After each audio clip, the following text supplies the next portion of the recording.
Assalamualaikum warahmatullahi taala wabarakatuh. Bismillahirrahmanirrahim. Alhamdulillahirabbil alamin wassalatu wassalamu ala asyrafil anbiya'i wal mursalin sayyidina maulana Muhammad wa ala alihi washabihi ajmain. Subhanaka la ilma lana illa ma 'allamtana innaka antal alimul hakim wa la haula wa la quwwata illa billahil aliyyil azim.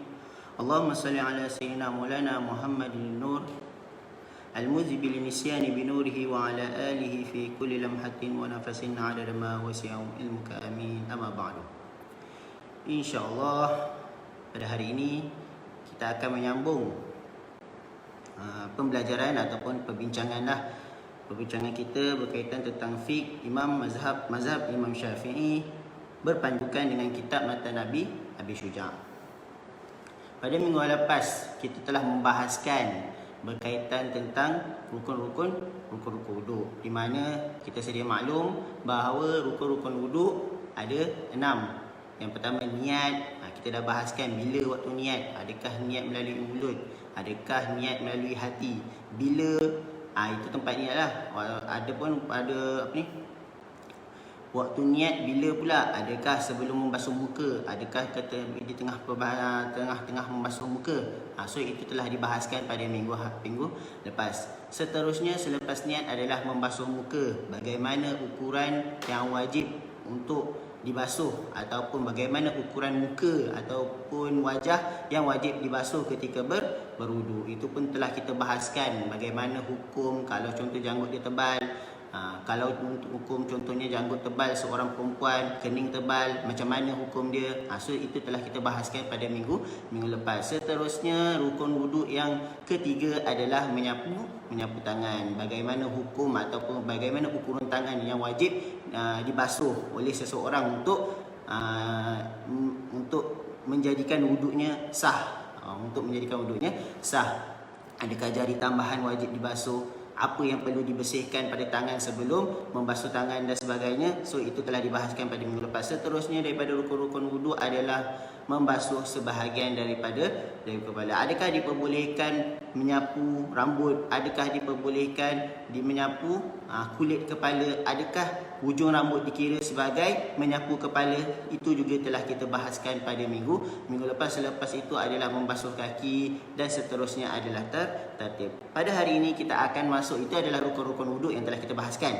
Pada hari ini kita akan masuk pula perbahasan berkaitan tentang sunat-sunat wudu. Saya dah kemukakan pandangan netizen ataupun pandangan para follower lah, pendengar semua. Adakah kita nak bahaskan berkaitan tentang puasa ataupun kita sambung berkaitan tentang taharah ini?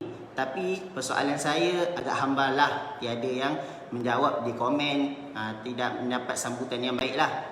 Saya anggap para follower nak menyambung berkaitan tentang taharah. Adapun bab khusus Ramadan, bolehlah kalau para follower FB ini ingin mendengar ataupun ingin menghadiri berkaitan tentang kuliah ataupun perbahasan khusus Ramadan, bolehlah tuan-tuan ataupun puan-puan ikuti program kita pada petang ini yang berkaitan tentang Ramadan dan juga zakat fitrah, ataupun pada keesokan hari yang berkaitan tentang tazkirah Ramadan khusus yang disampaikan oleh Al-Fadil Tuan Guru Haji Salahuddin bin Azra'i. Seperti yang kita telah sebarkan lah. InsyaAllah kita akan sebarkan poster di FB pada esok hari ataupun pada malam ini. Okey, pada waktu ini ataupun pada hari ini kita akan sambung berkaitan tentang sunat-sunat wudu. Kalau tuan-tuan berpandukan pada kitab PDF yang kita berikan pada link tersebut, boleh buka pada muka surat 18. Bismillahirrahmanirrahim. Qala al-musannifu rahimahullahu taala wa nafa'na bi 'ulumihi fid dharain amin. Wa sunanuhu 'asharatu asya'a at-tasmiyatu wa ghuslul kaffaini qabla idkhalihima al-ina'a wal madmadatu wal istinsyaqu wa mashu jami'ir ra'si wa mashu al-uzunaini zahirihima wa batinihima bima'in jadidin wa takhlilul lihyatil kathati wa takhlilu asabi'il yadaini wal rijlaini wa taqdimul yumna 'ala al-yusra wa taharatu salasan wal muwalah. So itu dia punya matan, iaitu matan Abi Syuja' yang membahaskan berkaitan tentang sunat-sunat wudu. Wa sunanuhu, sunat-sunat wudu. Wa sunanuhu, dan sunat-sunat wudu, asyaratu asya, ada 10 perkara. Sebenarnya bukan 10 ini sahaja sunat-sunat wudu yang telah disepakati. Ada lagi beberapa sunat-sunat wudu yang tidak dimasukkan oleh Imam Abi Syuja' ini, tetapi boleh kita dapati di kitab-kitab yang lebih tebal lah. Sebab apa? Sebab ini kitab ringkasan yang mana yang dianggap sebagai paling kuat ataupun yang dianggap sebagai penting ataupun senang dibuat, so itu yang dimasukkan oleh matan Abi Syuja'. Adapun selain daripada sunat-sunat wudu yang lain, lebih daripada 10, boleh kita dapati di kitab-kitab yang tebal-tebal lah, yang membahaskan khusus tentang wudu ataupun yang membahaskan tentang fiqh secara mendalam. Adapun ini kitab ringkasan, so dia Imam Abi Syuja' hanya meletakkan beberapa sahaja daripada sunat-sunat wudu. Okey, sunat-sunat wudu yang diletakkan oleh Abi Syuja' di dalam kitabnya ada 10. Bukan 10 ini saja maksudnya ada banyak lagi lah, tetapi hanya 10 perkara ini yang ditekankan oleh Imam Abi Syuja'. Wa sunanuhu asyarat asya. Sunat-sunat wudu itu ada 10 perkara. Okey, dalam ini dia menceritakan tentang sunat-sunat wudu yang sunat dilakukan sama ada sebelum memulakan wudu ataupun ketika pertengahan wudu ataupun ketika pertengahan wudu lah. Itu saja. Adapun di akhir wudu seperti doa, Imam Abi Syuja' tidak memasukkan di dalam pembahagian sunat-sunat wudu. Okey. Yang pertama, iaitu yang perlu kita lakukan, dia dah susun lah mana yang perlu dilakukan sebelum, mana yang dilakukan semasa berwudu. Yang pertama at-tasmiyatu, dan yang pertama ini adalah yang dilakukan sebelum berwudu lah. Sebelum kita berwudu, so sunat kita melakukan perkara tersebut. Okey, yang pertama adalah at-tasmiyah. Apa maksud tasmiyah? Tasmiyah ini adalah mengucapkan basmalah ataupun membaca basmalah, yang mana kita sedia maklum bahawa lafaz basmalah adalah bismillahirrahmanirrahim. Itu yang akmal. Adapun yang paling, orang kata paling pendek ataupun paling common lah, lafaz basmalah adalah bismillah. Cukup sekadar basmalah, bismillah, maka kita dianggap sebagai telah melakukan tasmiyah tersebut. Okey. Yang paling akal ataupun yang paling kurang di dalam pembacaan basmalah adalah bismillah. Adapun yang paling sempurna adalah bismillahirrahmanirrahim. Okey, yang pertama adalah membaca basmalah. Maksudnya sebelum kita mulakan ambil wudu ataupun mulakan kita mengangkat hadas kecil, maka kita disunatkan untuk baca basmalah terlebih dahulu. Sama ada kita menggunakan lafaz bismillah, iaitu paling sedikit, ataupun kita menggunakan lafaz yang paling sempurna, iaitu bismillahirrahmanirrahim.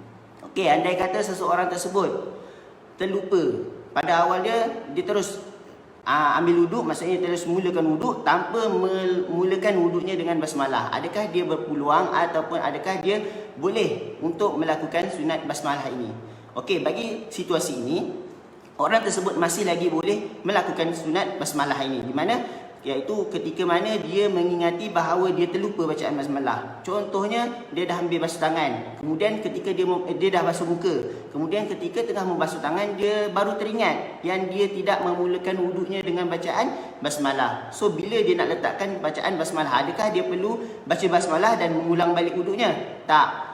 Cukup dia terus membaca basmalah ketika mana dia teringat tersebut. Contohnya dia dah basuh muka, dah basuh tangan, kemudian dia ingat, aku tak baca basmalah lagi. So ketika membasuh tangan tu, dia baca terus bismillahirrahmanirrahim, maka dia juga mendapat pahala sunat at-tasmiyah ataupun membaca basmalah untuk berwudu. Adapun kalau dia dah selesai daripada berwudu, contoh dah habis basuh kaki dah baca doa lepas berwuduk, kemudian baru dia teringat, aku tak baca basmalah lagi sebelum berwuduk tadi. So ketika itu tidak relevan lagi lah untuk dia membaca basmalah tersebut. Okey, membaca basmalah hanya boleh kalau di pertengahan wuduk, ketika masih lagi merambil wuduk, kemudian dia teringat, so dia boleh baca basmalah dan dia mendapat pahala membaca basmalah, walaupun bukan membaca ketika sebelum dia melakukan wuduk tersebut. Okey, itu yang pertama daripada rukun-rukun wuduk, iaitu at-tasmiyah. At-tasmiyah ni maksudnya membacaan basmalah lah, iaitu paling akal ataupun paling kurang bacaannya ataupun lafaznya adalah bismillah. Adapun paling sempurna adalah bismillahirrahmanirrahim. Okey, yang seterusnya adalah wa ghaslul kaffain. Yang kedua daripada sunat-sunat wuduk adalah ghaslul kaffaini qabla idkhalihi mal ina'a. Membasuh kaffaini. Kaffaini maksudnya kedua telapak tangan lah. Kedua telapak tangan sehingga ke pergelangan tangan. Ini maksudnya. Dari telapak tangan ni sampai ke pergelangan. Ini yang dikatakan kaffaini qabla idkhalihi mal ina'a. Sebelum dia memasukkan kedua-dua tangannya ke dalam suatu bekas air. Ini mungkin zaman dahulu lah. Zaman dahulu mana ada pipe. Dia orang mengambil air mungkin dari perigi melalui menggunakan baldi. So yang dimaksudkan dengan inak ni seperti contoh gayung, baldi. So sebelum kita masukkan tangan kita ke dalam bekas-bekas air tersebut, kita disunatkan dahulu membasuh kedua telapak tangan ini sebelum kita mencelup air tersebut. Yang dimasukkan inak ni adalah bekas yang kurang 2 kolah lah. Adapun kalau bekas lebih 2 kolah, itu tidak menjadi masalah. Yang menjadi masalah adalah bekas yang kurang daripada ukuran 2 kolah. Yang mana kita dah bahaskan lah bagaimana ukuran 2 kolah tersebut. Yang mana kita sedia maklum, kalaulah contoh tangan kita dalam keadaan kotor, bukan kotor lah, dalam keadaan bernajis, so kita celup tangan kita di dalam suatu bekas yang kurang daripada 2 kolah, maka hukum air tersebut automatik akan menjadi mutanajis. Dan air mutanajis ini tidak boleh digunakan untuk bersuci dan hukum dia sendiri tidak suci. So menyebabkan air yang suci tadi menjadi kotor ataupun air yang menjadi najis. So sebab itulah kita disunatkan ghaslul kaffaini qabla idkhalihima, sebelum kita memasukkan kedua tangan kita ke dalam bekas. Ini disunatkan bagi orang yang ragu-ragu sama ada tangan dia suci ataupun tidak. Adapun kalaulah dia yakin bahawa tangan dia memang bernajis, contoh tangan dia dia terluka. So sebelum dia berwuduk tu, dia nak melakukan dia nak celup bekas air tersebut dalam keadaan tangan dia yang terluka tersebut. So kalau dia letak ataupun celup juga tangan dia tersebut, itu hukumnya bukan sunat lagi tetapi haram. Sebab apa? Sebab dia boleh menjadikan air yang sedikit tadi menjadi air mutanajis. Maksudnya dia yakin bahawa tangan dia adalah kotor ataupun menanggung najis. Adapun yang sunat yang dikatakan di sini ataupun sunat yang kedua ini adalah bagi orang yang taradud. Taradud maksudnya dia macam tangan aku kotor ke tak? Macam itulah, dia macam ragu-ragu. So disunatkan bagi dia basuh dahulu tangan sebelum dia mencelup tangannya ke dalam bekas air tersebut. Adapun kalau bagi orang yang yakin bahawa tangan dia memang suci, maka hukumnya bukan sunat lagi untuk dia membasuh terlebih dahulu sebelum dia memasukkan tangan ke dalam bekas. So dia boleh automatik terus kepada sunat yang ketiga, iaitu madmadah. Nanti kita akan bahaskan. Adapun yang dikatakan sunat di sini bagi orang yang taradud, seperti contoh, kalau contoh seseorang yang baru bangun tidur. Seorang yang baru bangun tidur, dia tak tahu tangan dia ke mana waktu dia tidur tersebut. So ketika itu dia tak adalah yakin bahawa tangan dia dalam keadaan suci. So ketika itu situasi tersebutlah yang disunatkan untuk membasuh dahulu terlebih dulu dua telapak tangan dia sebelum memasukkan tangan ke dalam bekas. Adapun kalau contoh orang yang baru membasuh tangan lepas makan, dia basuh tangan selepas sangat makan, kemudian nak ambil wuduk. So kita akan yakin bahawa tangan dia memang suci. So bagi dia bukannya hukum sunat tetapi harus. Tetapi kalau dia nak mendapatkan sunat, melakukan sunat ni tiada masalah dengan meniatkan sunat ataupun mengamalkan sesuatu sunat. Okey, itu yang kedua daripada sunat-sunat wuduk. Yang ketiga daripada sunat-sunat wuduk, ini semua yang dilakukan sebelum berwuduk. Kita belum masuk lagi sunat-sunat yang dilakukan ketika berwuduk. Ini masih lagi sebelum, iaitu madmadah. Okey, selepas baca basmalah, dia basuh dahulu kedua telapak tangan dia sehingga kekuk. Selepas membasuh kedua tangan, dia celup air ke dalam bekas tersebut. Wal madmadah, untuk dia melakukan sunat yang ketiga, iaitu madmadah, iaitu berkumur-kumur.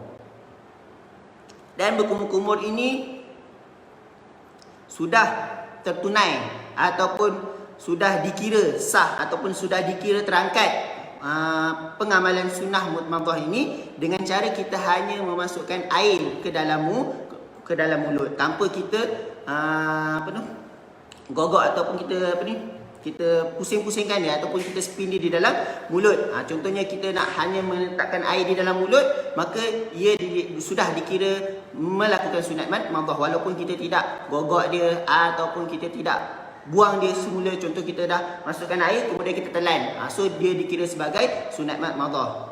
Ataupun dia masukkan air kemudian dia kumur-kumur, kemudian dia kumur-kumur, dia pusing-pusing lah, kemudian dia telan pun dikira sunat. Adapun yang paling sempurna ataupun yang paling akmal ataupun yang paling terbaik lah, dia masukkan air kemudian dia kumur-kumur di dalam mulut dia tersebut, kemudian dia buang kembali. Itu yang paling aula lah untuk dia lakukan. Tapi kalau dia nak minum tak ada masalah, dia nak telan, contoh dia ambil air paip kemudian dia kumur-kumur, dia telan, itu tak ada masalah, tetap mendapat pahala sunat. Ataupun dia hanya melalukan air sahaja di mulut pun juga dikira pahala sunat mat berkumur-kumur. Okey, nah itu dalam perbahasan berkumur-kumur. So selepas dia membasuh kedua belah tangan, kedua belah tapak tangan, bukan sampai siku, tapi ini baru ke telapak tangan sampai ke pergelangan tangan, so dia berkumur-kumur pula. Kemudian selepas berkumur-kumur pula, dia disunatkan untuk beristinsyak, iaitu sunat yang keempat, iaitu istinsyak. Istinsyak ni adalah membasuh hidung, membasuhi hidung. Dan sunat istinsyak ini dikira terangkat apabila dia hanya sekadar memasukkan air ke dalam hidung. Dia ambil air kemudian masuk ke dalam hidung, so dia telah dikira melakukan sunat istinsyak walaupun dia tidak menarik dia ke dalam. Contoh dia tidak menarik ke dalam, kemudian membuangnya pun dikira sebagai telah melakukan sunat istinsyak. Dia ada sedikit situasi lah macam mat madhah tadi. Pertama, dia hanya meletakkan air ke dalam hidung, itu yang pertama. Ataupun dia meletakkan air ke dalam hidung kemudian ditarik dan tidak mengeluarkan balik, itu situasi yang kedua. Ataupun dia letakkan air ke hidung kemudian dia tarik ke dalam hidung kemudian dia buang balik, itu yang paling aula lah ataupun yang paling afdal di dalam cara beristinsyak. Kemudian kita tarik kemudian dia buang balik air yang telah dia basuh daripada hidung tersebut. Okey, seterusnya, dan dalam situasi mat madhah dan juga istinsyak, itu istinsyak ni yang keempat lah daripada sunat-sunat wuduk. Kita juga disunatkan untuk melakukan mat madhah, iaitu berkumur-kumur, dan juga memasukkan air ke dalam hidung ini dengan satu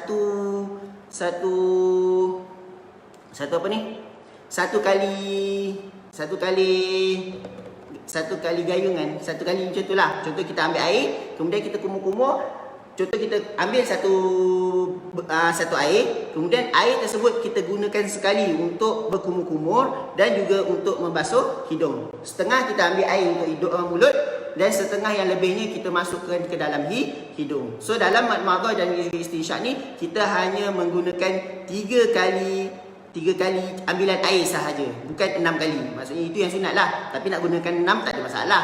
Tetapi kalau kita nak gunakan yang sunat, kita hanya menggunakan 3 kali ambilan, dan satu ambilan kita menggunakan untuk mat madhah dan satu mat madhah dan juga satu istinsyak. Okey. Itu adalah sunat yang keempat daripada sunat-sunat wuduk. Okey, habis sunat-sunat yang dilakukan sebelum berwuduk. So selepas kita membasuh hidung, maka kita mulakanlah melakukan rukun-rukun wuduk yang pertama, iaitu niat, dan seterusnya adalah membasuh muka. Okey. Yang kelima daripada sunat-sunat wuduk ini adalah sunat wuduk yang dilakukan ketika kita telah mulakan berwuduk, iaitu apa dia? Yang kelima daripada sunat-sunat wuduk adalah mashu jami'ir ra'si, menyapu keseluruhan daripada kepala. Okey, yang kita sedia maklum bahawa rukun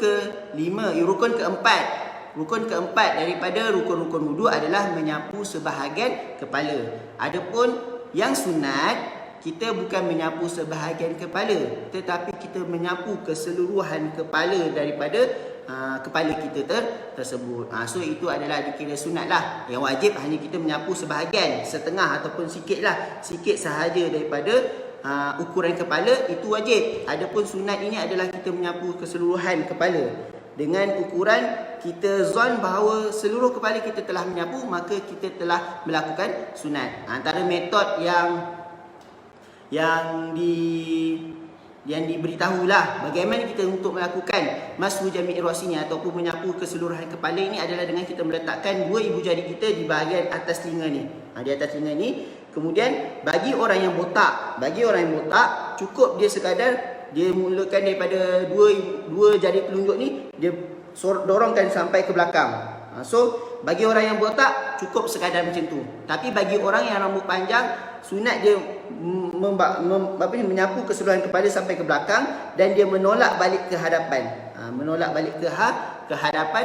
So itu adalah cara ataupun yang diberitahulah bagaimana kita untuk melakukan mashu jami' ra'si. Itu adalah sunat lah. Adapun yang wajib hanya sebahagian. Tapi kalau nak melakukan sunat, itu cara dia macam mana kita nak melakukan sunat mashu jami' ra'si ataupun kita menyapu keseluruhan kepala ini. Okey,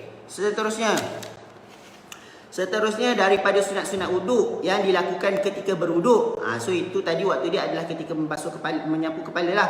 Wa mashul uzunaini zahirihima wa batinihima bima'in jadidin.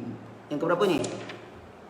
1, 2, 3, 4, 5. Yang keenam daripada sunat-sunat wuduk adalah menyapu kedua belah telinga zahirihima, sama ada zahir kedua-dua belah telinga, iaitu bahagian luar lah. Bahagian luar ni luar telinga.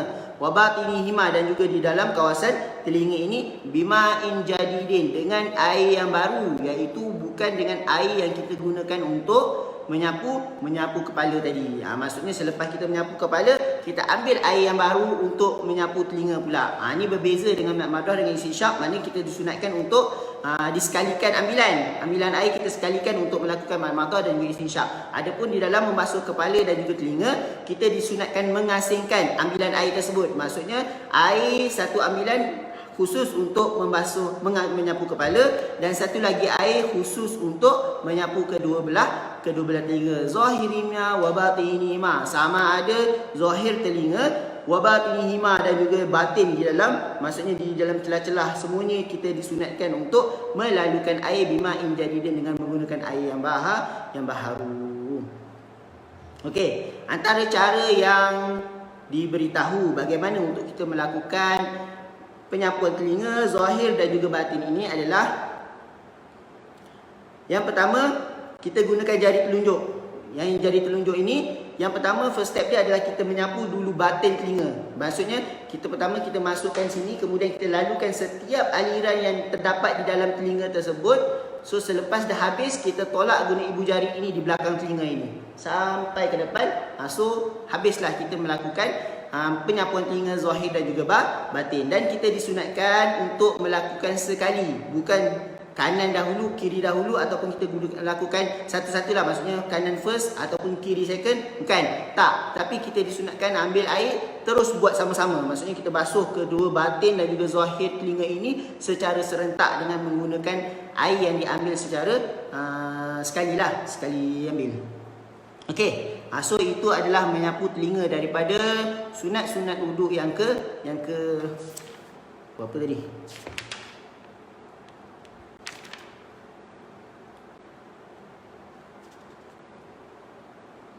Yang ke-6. Okey, seterusnya yang ke-7 daripada sunat-sunat wuduk adalah wa takhlilul lihyatil kathati. Kita menyelati janggut yang tebal bagi kaum lelaki sahaja. Seperti kita sudah maklum pada perbahasan minggu lepas, kalau seseorang lelaki itu mempunyai janggut dan janggut dia itu diukur sebagai janggut yang tebal, maka dia hanya diwajibkan membasuh zahir daripada janggut dia sahaja. Tidak perlu melalukan air ataupun tidak perlu kita memastikan air sampai ke bahagian kulit. Itu janggut yang tebal. Adapun janggut yang nipis, wajib dia sampaikan air sehingga ke kulit. Dan sunat ini hanya dikhususkan bagi orang yang lelaki yang mempunyai janggut yang tebal sahaja. Adapun orang lelaki yang mempunyai janggut yang nipis, maka wajib dia selati janggut dia tersebut, kalaulah dengan menyelati tersebut yang menyebabkan air sampai ke kulit, ataupun janggut orang perempuan yang tebal. Contoh orang perempuan yang mempunyai janggut yang tebal, maka dia tidak termasuk di dalam sunat untuk melakukan takhlilul lihah kasah. Tetapi wajib bagi dia untuk menyampaikan air sehingga ke kulit. Sebab apa? Sebab bagi orang perempuan yang janggut tebal ataupun nipis, dia wajib menyampaikan air sehingga ke kulit. Kita dah bahaskan berkaitan tersebut pada minggu lepas. Okey, dan sunat ini hanya bagi golongan lelaki yang mempunyai janggut yang tebal. Di mana kalaulah contoh dia nak melalukan ataupun nak menyapu ataupun nak masukkan air sehingga ke kulit, maka dia boleh melakukan takhlilul lihiyah kasah tersebut. Maksudnya dia ambil jari-jari dia tersebut, dia ambil dari bawah ni. Dari bawah itu maksud takhlil. Maksudnya dia menyelati lah. Dia menyelati janggut dia tersebut, maka akan sampailah air sehingga ke kawasan kulit bawah janggut yang tebal dia tersebut. Adapun kalau janggut yang nipis, maka dia wajib automatik memasukkan air meratakan air sehingga ke kulit. Okey. Seterusnya, wa takhlilu asabi'il yadaini wa rijlaini, dan menyelati asabi'il yadaini, jari-jari di kedua tangan, warijlaini, dan jari-jari di kedua kaki. Ini juga sunat bagi orang yang yakinlah bahawa kalaulah contohnya dia tak selati, air dah sampai di setiap celah-celah kulit jari tersebut.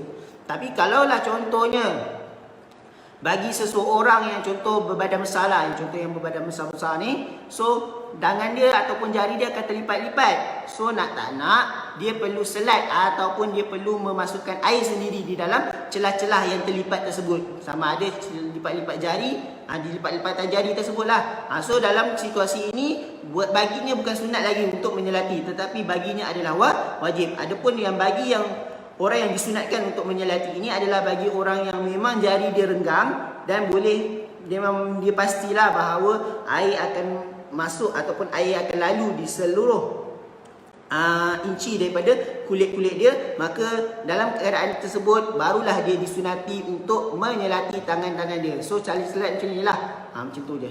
Ini bagi kita tangan, maksudnya dia menyelati tangan macam tu je lah, macam ni saja.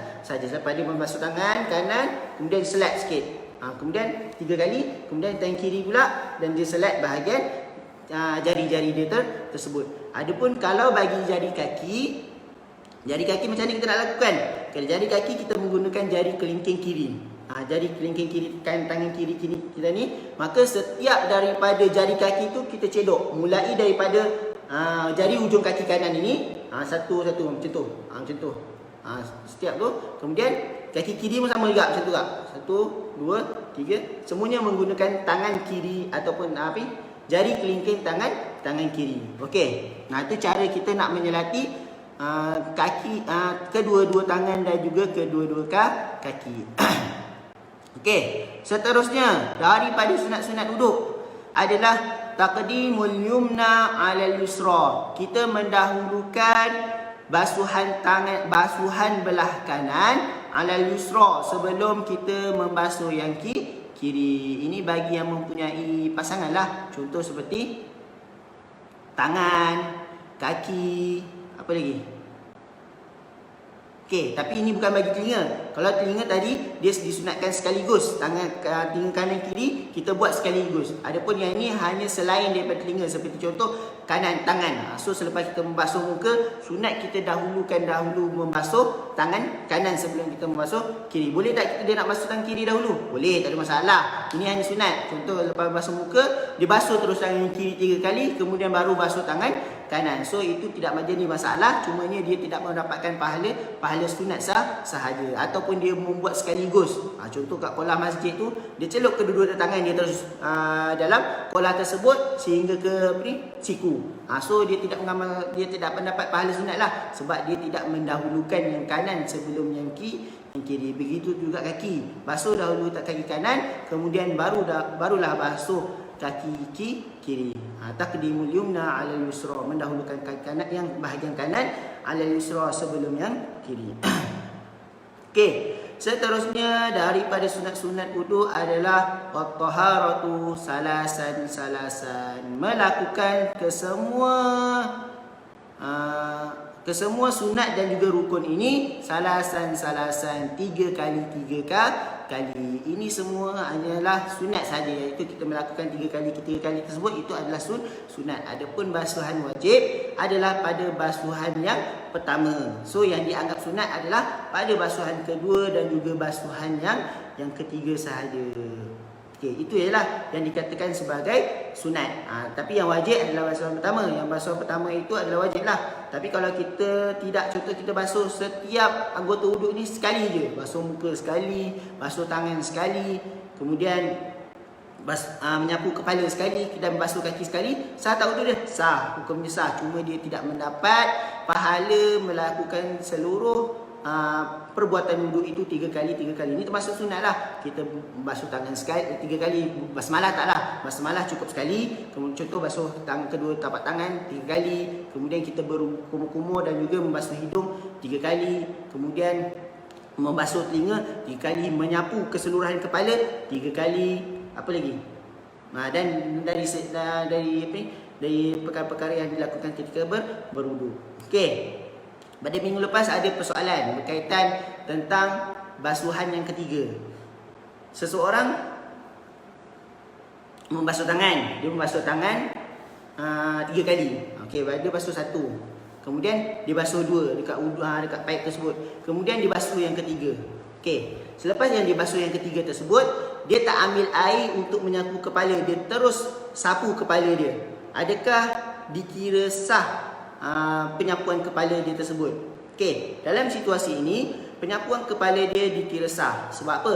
Sebab air yang melalui ataupun air yang digunakan untuk sapu kepala dia tersebut adalah air mutlak, bukan air mustakmal. Seperti yang kita dah bahaskanlah sebelum ni. Kita nak ulang bahawa air mustakmal hanya berlaku apabila digunakan ataupun hanya berlaku pada rukun-rukun wuduk. Rukun-rukun wuduk adalah membasuh sekali. Adapun basuhan 3 kali ini adalah sunat. Maksudnya yang kita tidak boleh digunakan adalah pada basuhan pertama sahaja. Sebab apa? Sebab basuhan pertama air yang terkesan ataupun air yang digunakan tersebut merupakan air mustakmal. Adapun kalaulah digunakan untuk menyapu kepala tersebut pada basuhan yang kedua ataupun pada basuhan yang ketiga, maka tidak jadi masalah lah. So dia dikira sebagai menggunakan untuk menyapu kepala dengan menggunakan air mutlak.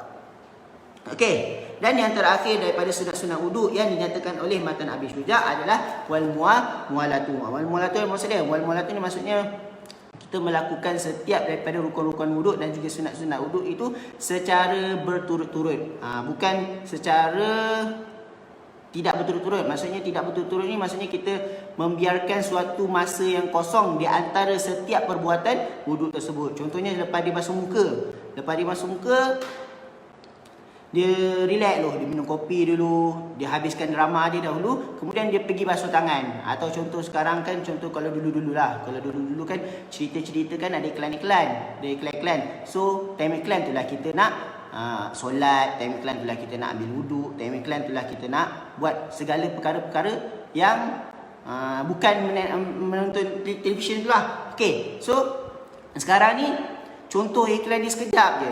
Iklan dia tidak lama. So dia ambil wuduk. Bila dia tengah basuh tangan tu, dia dengar cerita dia dah mula. Maksudnya iklan dah habis lah. So dia terus pergi tengok cerita dia sampailah keluar iklan balik. Dia pergi sambung balik wuduk dia. Iaitu dia contohnya kalau dia dah habis basuh tangan kanan, dia basuh tangan kiri dia pula. So adakah sah hukum dia ataupun hukum wuduk tersebut? So dalam situasi tersebut tak ada masalah sebenarnya hukum dia, wuduk dia. Boleh diteruskan, tak ada masalah, dengan syarat dia tidak melakukan perkara-perkara yang membatalkan wuduk lah ketika dia tengok cerita dia tersebut dan dia sambung waktu dia iklan tersebut. Pastikan ketika dia berhenti mengambil wuduk di pertengahan wuduk tersebut, dia tidak melakukan sesuatu perkara-perkara yang membatalkan wuduk. Cuma satu dia rugi je lah, dia tidak mendapat pahala sunat melakukan mualah tersebut. Yang mana dikatakan bahawa tempoh untuk kita mendapatkan sunnah mualah ini kena pastikan bahawa anggota yang dibasuh sebelum anggota tersebut masih lagi belum kering. Contohnya dia basuh muka.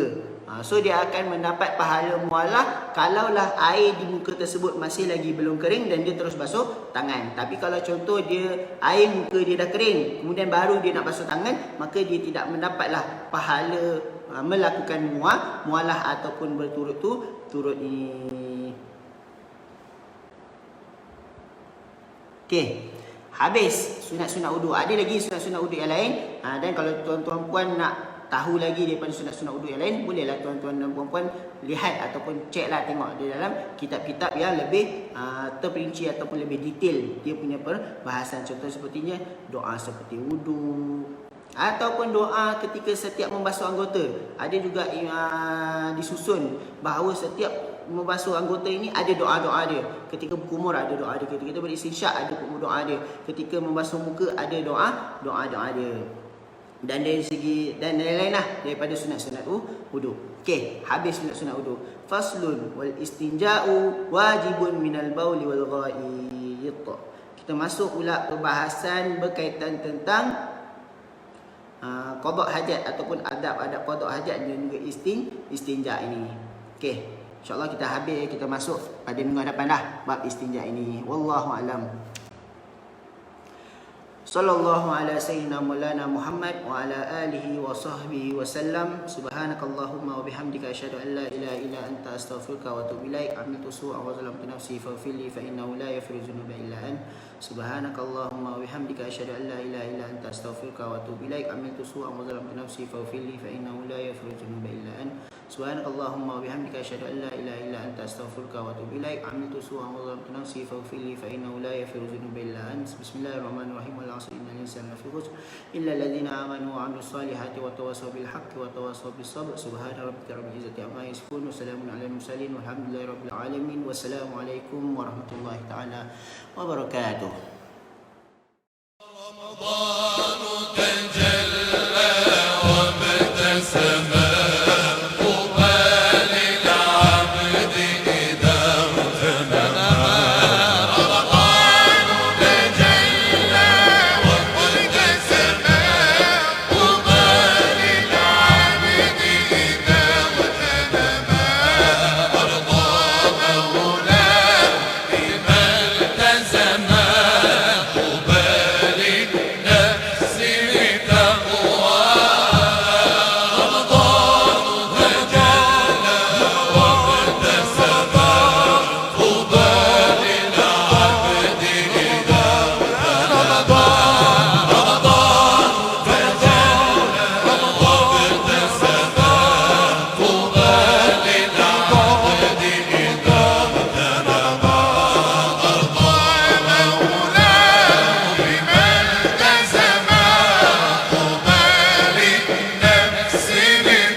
تسمو بالنار